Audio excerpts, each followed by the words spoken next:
I don't need a gun for you, mister. You're all eaten up with fear and hate. The most you can hope for now is a fast death.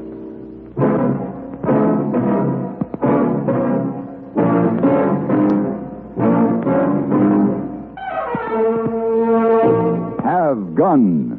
Will travel. Starring Mr. John Dehner as Paladin. San Francisco, 1875. The Carlton Hotel, headquarters of a man called Paladin.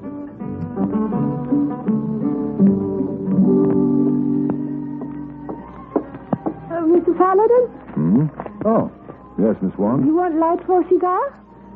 Oh, I didn't realize I hadn't lighted it. Thank you. I noticed you sit here a long time and study item in newspaper. Yeah, sort of turned back the clock. Oh. This is the Hammond Sentinel, last week's edition. Now, I'll read you the item. Oh, Deathbed confession clears Ed Stacy. Dying of gunshot wounds suffered in a futile attempt to rob the Overland stage. Oh. Joe Barnes, a former driver, confessed to another holdup 2 years ago and exonerated Ed Stacy, who had been convicted of the crime and sentenced to a long term in prison. Oh, so. See, Miss Wong, 2 years ago, I brought Ed Stacy back for trial. Oh. You have pain from conscience, but you only do job, Mr. Paladin. That's what I've been telling myself. You tell yourself. But at the same time, I don't like to feel that I've been responsible for taking 2 years out of an innocent man's life. Oh, but it's done. It's over now. I'm not so sure. Here's the rest of the newspaper report. Will Stanhope, president of the Overland Line, announced he would personally arrange for Stacy's release and expressed profound regret at the miscarriage of justice. Oh, it's a good. Sounds fine, doesn't it? Oh, it does. It's very fine. Well, that telegram you delivered to me a half an hour ago was from this same Will Stanhope. Now, what did I do with him? I don't know. Oh, yeah, here. Listen. Need you. Life in danger. Oh. Come at once. My, how unfortunate. Oh, what you plan, Mr. Paladin? Well, he says at once. At once. I guess I better get started.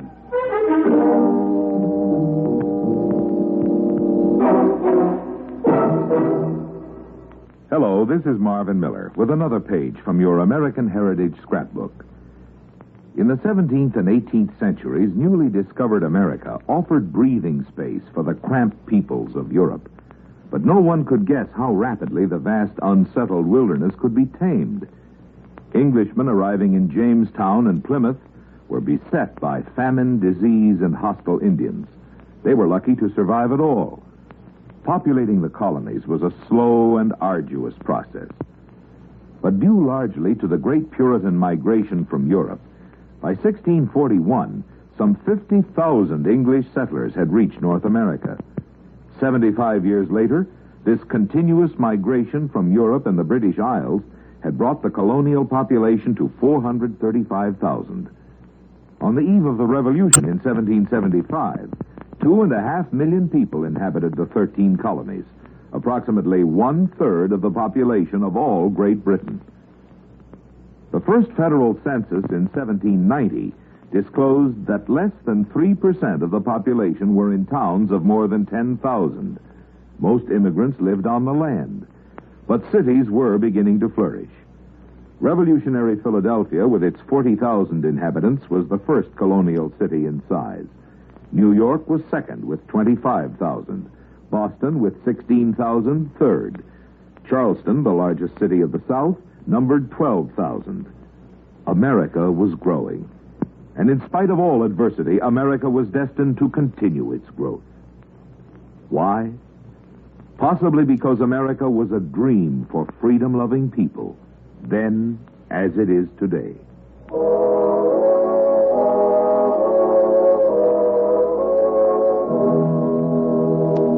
The trip to Hammond wasn't exactly a pleasant one. Before I reached town, my horse foundered, and I walked the last 3 miles carrying my saddle and bag. I was exhausted, but the matter seemed urgent, and I'd already wasted time, so I went directly to the Overland stage office. Except that he appeared to have shrunk a bit, and his skin seemed to be drawn even tighter over his thin, sharp face, Will Stanhope hadn't changed much in the 2 years since I'd last seen him. I recognized the man with him as Sheriff Clyde. Hello, Paladin. Oh, Paladin. Glad you got here. Sit down. I'm tired. So, whatever it is you've got on your mind, Stanhope, let's get started on it, shall we? Paladin, he's come back for revenge. He just came home, back to his ranch. What else would he do? You talking about Ed Stacy? You know about Stacy? Read it in the paper. Stanhope here thinks Ed's going to be gunning for him. Boy's got a right to the store, considering it happened. I say if we try to make it up to him, show him we're glad he's back, he'll cool off. I agree. Let's wait and see, huh? Wait for him to kill me, I suppose. Well, all I know is I can't arrest the man for what he's thinking.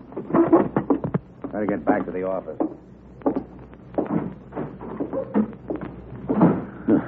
Fool. Now do you know why I sent you that wire, Paladin? I need someone to protect me. Just what do you want me to do, Mr. Stanhope? There's $3,000 in this envelope. If Stacy could be persuaded to leave Hammond for good. $3,000 is a lot of persuasion. Use whatever you have to and keep the rest. I wouldn't even care if you kept it all. As long as I never had to worry about Stacy again. That kind of deal is out. I'll find Stacy and talk to him in the morning. Maybe if you saw him tonight. I assure you I'll be much more persuasive after a night's sleep.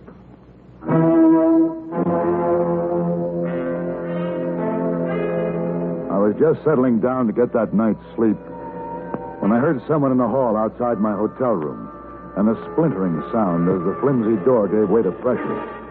I made a try for my gun, but it hung just out of reach. Paladin. Who are you? My name is Ben Stacy.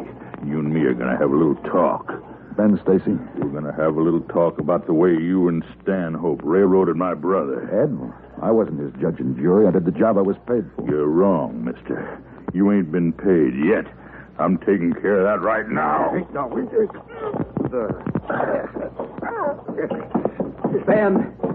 Ben, stop it. Stop it, you fool. You want to kill him? We're only trying to help you, Ed. I know, but you go on, Ben. Go on. All right. I was only trying to help you. Yeah, I know. Paladin, you all right? Yeah, I guess so. Oh, God.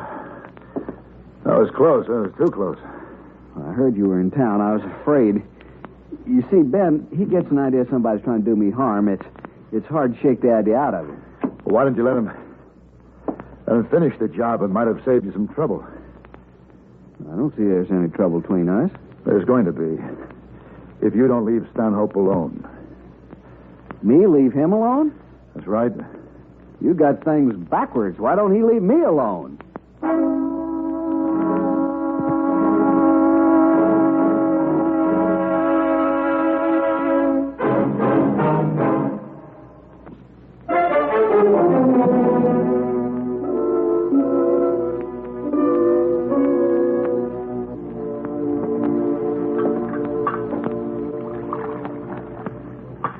You say Stanhope is after you.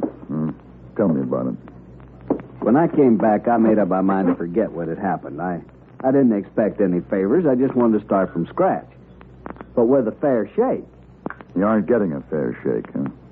I made this trip into town to get supplies my ranch needs. I'm going back tomorrow. My wagon is empty as it was when I came. Now, the merchant in Hammond will extend me credit. The pressure's been put to him. Stanhope carries a lot of weight around here. Uh-huh. Here. What's this? From Stanhope. $3,000. I don't get it. I think I do. You're his conscience. You bother him. His conscience? Why the price tag on it? There's a condition. What? You're to leave Hammond. How come? Stanhope believes you're going to kill him. Oh, I thought about it. I was going to make him pay for every rotten second. And now? Now, he's just a sniffling, scared little man he's not worth going to prison for. Take his $3,000 back to him. His conscience is going to stick around and bother him for a long time.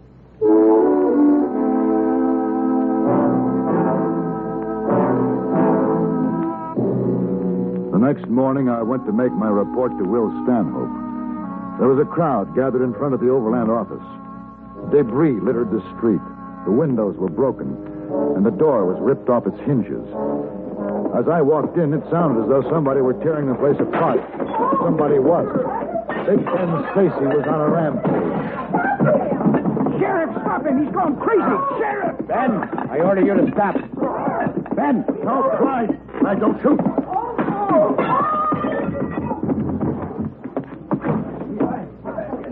You better get the cuffs on him, Sheriff, before he comes to. Yeah. Phew, that boy really went loco. He'd have killed me. What happened? Somebody told me... Ben. He'll be all right, Ed. Sorry, Ed. Gonna have to lock him up. Ben do this? Yeah. Ben's a simple guy. Easygoing as a rule. Only one thing sets him off. It's always been that way ever since we were kids. Easy, Ed. Ben don't like seeing anybody shove me. All right, what started him off? Well, I gave him a letter. A letter? It was for you. He read it and busted loose. Well, what was in the letter? It was a delinquent tax notice on Ed's ranch. He's threatening foreclosure? For $3,000. Taxes haven't been paid for 2 years. You know why they weren't. Couldn't you have waited? Routine business, Paladin. I'll handle it my way. You're handling it Stanhope's way. Now, look Everybody in town's handling things his way, and I'm up to here with it. Easy there, boy. I was willing to forget that Stanhope in this town cost me 2 years out of my life. I just wanted a chance to start over, but you won't let me. You're pushing me around, treat me like I was really a criminal. Now, Ed, this is... A man can take just so much pushing around, Paladin. You going to take my brother to jail? I have to, Ed. All right. Stanhope, we'll play this your way from now on. Since I've already put in 2 years for nothing, I got something real big coming right out of your hide. Yeah, you heard him, Sheriff. He threatened me. I demand protection. You'll get it when I see that you need it. Paladin? You didn't play straight with me. You didn't tell me you were trying to crowd Stacy out. Well, I gave you that $3,000 for him. After setting him up so he'd have to take it and leave town or lose everything. I had to do it, Paladin. He would have killed me. He didn't want any part of you. But whatever happens from now on, you can blame yourself, Stanhope. Here. Your money. Hire an army with it.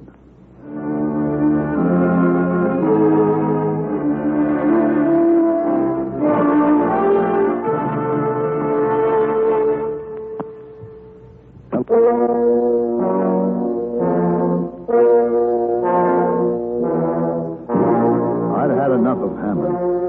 But without a horse, I was at the mercy of Will Stanhope's stage line, and I had to wait over. It was just before dawn when I was awakened by the commotion outside on the street. I got out of bed and opened the window. You men make a circle. Try to head them off. Sheriff! Sheriff, up here! Yeah? What happened? They just busted Ben Stacy out of jail. Did Ed do it? No, it wasn't Ed. It was Dan and Floyd. They worked for Ed. Ah. Seems like they're fixing for real trouble. He said it, Sheriff. Said what? A man can take just so much pushing around.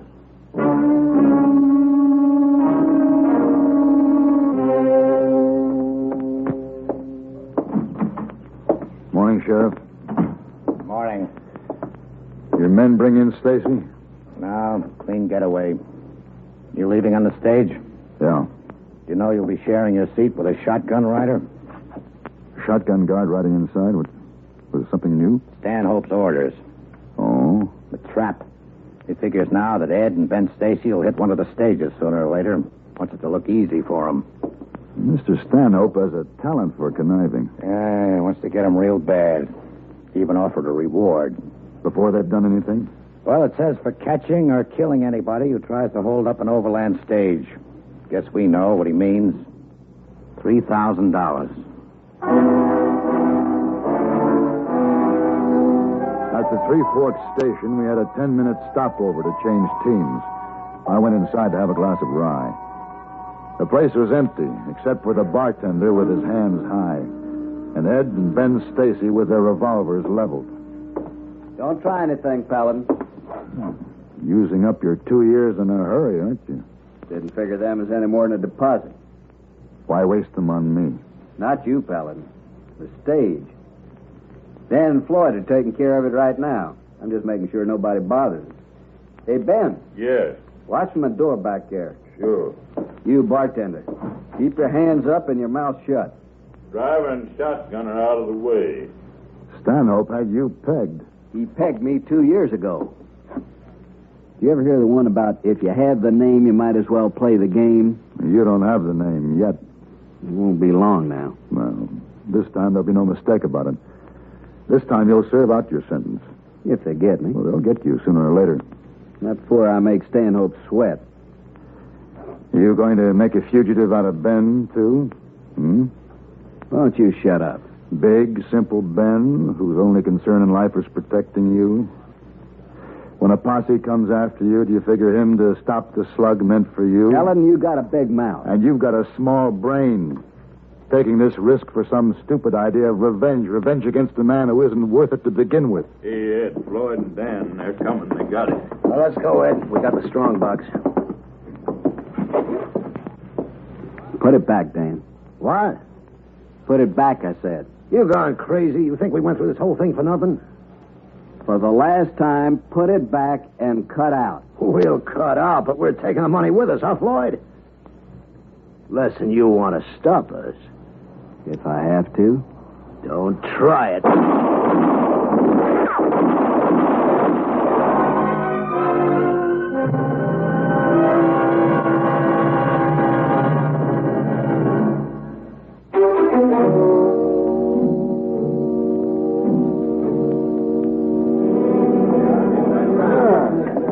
Thank you for showing up, men.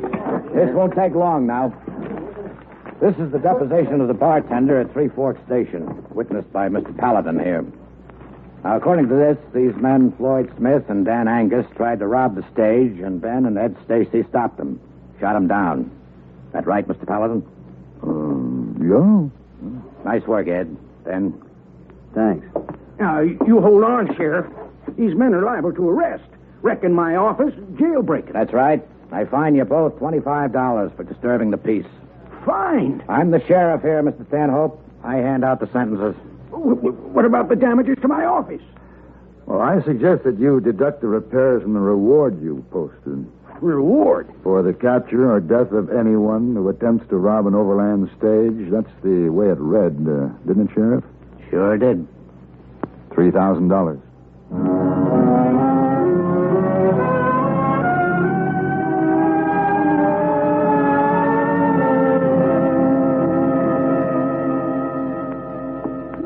Mr. Paladin. Oh, well, thank you, Miss Wong. Oh, thank you. It's nice to have you home. You see a cause of justice was served. Well, I think so, Miss Wong. Of course, there are those who might question. Oh? You see, there was a little matter of convincing a certain bartender that he didn't see what he thought he saw. For a certain sum of money, you understand. Oh, yes, sir. I understand. Bribery.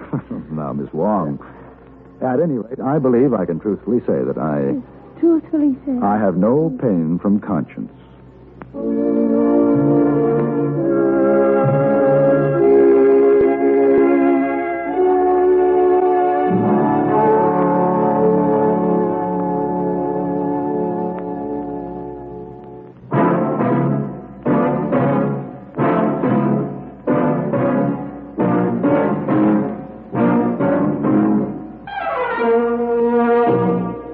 Gun Will Travel. Created by Herb Meadow and Sam Rolfe, is produced and directed by Norman McDonnell and stars John Dehner as Paladin with Ben Wright as Hayboy. Tonight's story was written by Albert Alley and adapted for radio by Ann Dowd. Featured in the cast were Harry Bartell, Jack Moyles, Ken Lynch, Barney Phillips, Lou Krugman, and Virginia Gregg.